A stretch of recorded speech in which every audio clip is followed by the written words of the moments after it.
So na meron tayong maani. Ayan. Ayan. Oops, nahulog siya.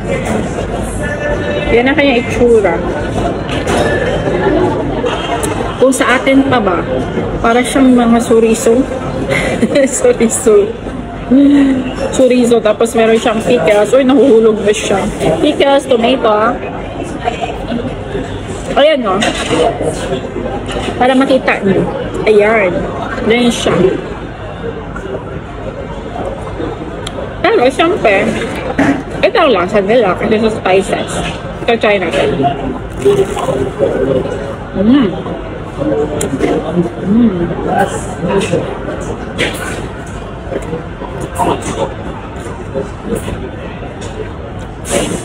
Paano kaya kung ang chorizo lagyan natin sa tinapay?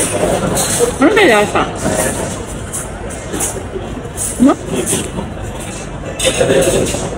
Ayan. So, yummy.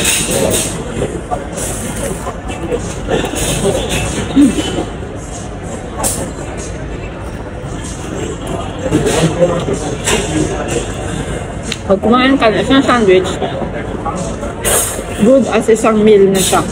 Busog ka na. Kasi mabigat siya siya. Nakakabusog siya. I think meron siyang Deb's room na. Kasi nalasaw ko yung Deb's room.